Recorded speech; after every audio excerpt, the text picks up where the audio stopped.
Alkisah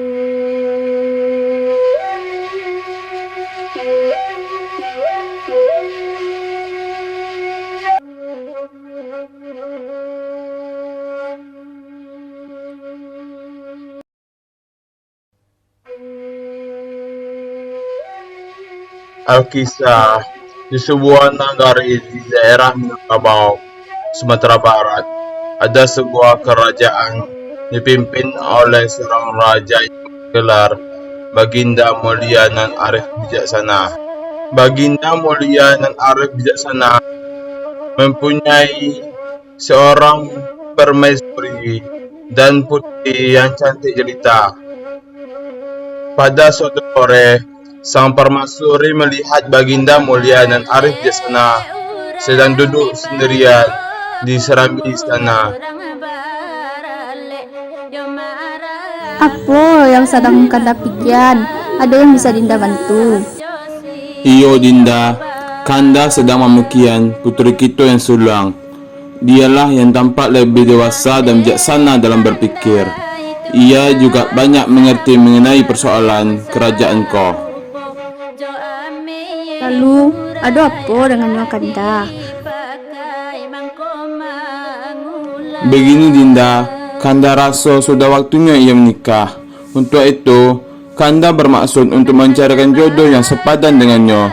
Kanda berharap agar menantu dan puteri kita dapat menggantikan kedudukan Kanda kelak. Betul Kanda, ia juga bersabar, tidak sombong dan rendah hati. Dinda juga berharap kerajaan Niko kelak dipimpin oleh seorang raja yang arif dan bijaksana seperti Kanda. Tapi, apakah Kanda sudah mempunyai pilihan untuknya? Belum Dinda. Lalu, apa rencana Kanda? Kanda bermaksud memancang gelanggang di depan istana. Siapapun yang menang dalam gelanggang itu, dialah yang akan menjadi menantu kita, dan pastinya ia adalah seorang pemuda yang sepadan dengan putri kita. Mendengar penjelasan itu, sang permaisuri pun setuju. Keesokan harinya, Baginda Mulia memanggil putri sulung. Ampun ayah anda, ada apakah geranang ayah anda dan ibunda memanggil putri? Begini putriku, kini engkau telah dewasa. Ayah dan bundamu bermaksud mencarikan jodoh yang sepadan untukmu. Kami berharap engkau dan suamimu kelak dapat menggantikan ayahandamu untuk memimpin kerajaan Niko. Mendengar jawaban itu, putri sulung pun terdiam sambil menundukkan kepala. Bagaimana pendapatmu putriku? Jika sekiranya itu adalah jalan yang terbaik untuk masa depan Ananda dan kerajaan ini, Ananda tidak keberatan. Tapi bagaimana ayah anda dan ibunda memilih jodoh untuk Ananda? Setelah mendapat persetujuan dari putri sulung, Baginda Mulia pun segera mengumpulkan semua pejabat istana. Mahapati, apa rencana untuk pembukaan gelanggang nanti? Ampun Baginda, jika hamba boleh mengusulkan, sebaiknya kita mengadakan tarian-tarian untuk menyambut para tamu. Ada usulan yang lain?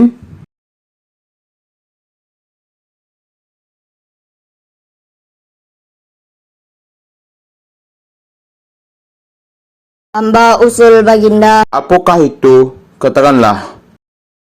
bagaimana kalau kita mengadakan jamuan makan dengan para undangan dan peserta lambo agar semakin eratlah hubungan persaudaraan kita.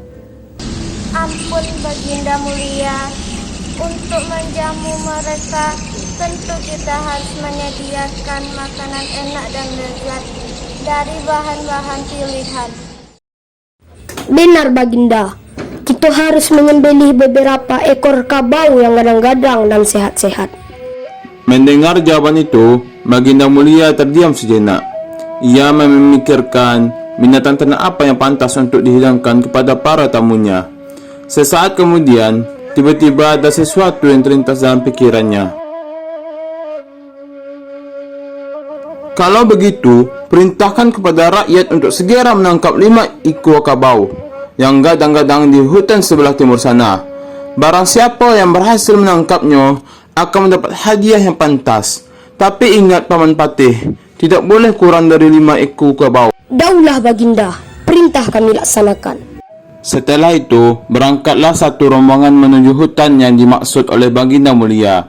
Berhari-hari mereka berjalan keluar masuk hutan, melintasi sungai-sungai besar, menahan hawa dingin, serta terik matahari yang menyengat. Pada suatu hari, sampailah mereka di sebuah hutan lebat, pepohonannya tumbuh subur dan hijau. Apakah ini maksud hutan Baginda? Di mana kabau-kabau tu dah? Tenang sanak-sanak wasadunyo. Sebaiknya kita cari dulu kabau-kabau tu. Saya yakin bahawa kabau-kabau itu ada di sekitaran hutan kau. Setelah beberapa lama mencari, mereka tidak juga menemukan kerbau-kerbau tersebut. Sudah kita telusuri, alun juga sebab kabar itu. Jangan capek putus asa sana. Kita harus selalu bersungguh-sungguh mencari kerbau tersebut. Ini membuktikan kepada Baginda Mulia yang telah baik kepada kita.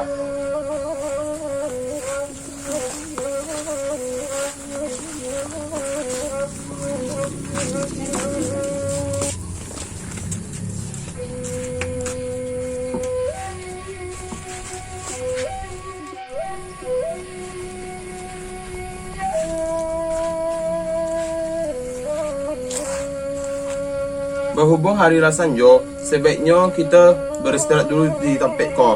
Besok pagi, kita akan melanjutkan pencarian kau di hutan sebelah timur yang memisahkan dua sungai besar tersebut. Dan itulah yang dimaksudkan oleh Baginda Mulia, dan kita pasti akan menemukan kerbau tersebut. Keesokan harinya, saat matahari mulai terbit, rombongan itu berangkat menuju ke arah hutan sebelah timur. Setelah melintasi beberapa sungai besar, sampailah mereka di sebuah hutan yang sangat lebat. Pohon-pohonnya tampak besar-besar. Mereka terus berjalan menuju ke tengah hutan.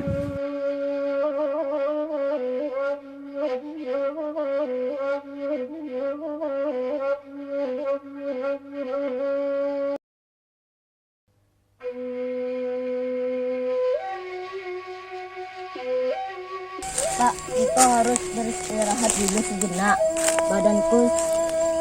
Badanku terasa lelah sekali. Ya Tuan, kita harus istirahat sebentar. Sejauh ini kita berjalan, kita belum menemukan tanda-tanda keberadaan kabau itu. Akhirnya, sebagian mereka beristirahat untuk melepas lelah sambil menikmati bekal yang hampir habis. Namun, penetua bersama beberapa anggota rombongan lainnya terus berjalan lebih jauh ke tengah hutan. Beberapa saat kemudian, tiba-tiba terdengar suara keras dan lantang dari seseorang warga yang bertubuh gemuk dan besar. Kota nampak. Anggota rombongan lain yang sedang beristirahat segera berlari menuju ke arah sumber suara itu. Mereka yang tadinya lemas tiba-tiba menjadi kuat dan bersemangat.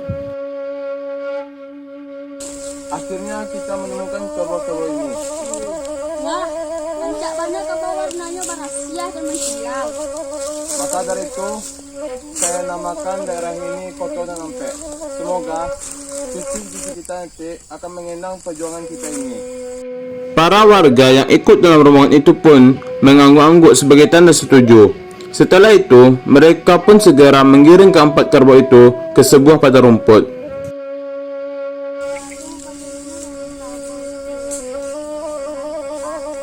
Aku yakin kerbau yang tidak jauh dari Koto Nampe kok.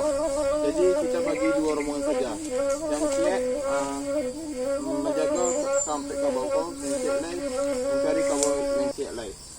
Baik, Pak. Tidak berapa lama, tiba-tiba seorang warga berteriak dengan suara keras dan lantang dari arah sungai. Mendengar teriakan itu, anggota rombongan lainnya segera mendatangi orang yang berteriak itu.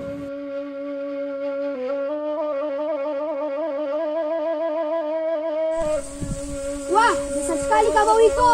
Aku tidak pernah menyangka bahwa Baginda Mulia mempunyai ternakan sebesar ini. Daerah ini saya namakan Koto ng Gadang. Dengan ini, semoga cucu kita juga dapat mengetahui daerah ini.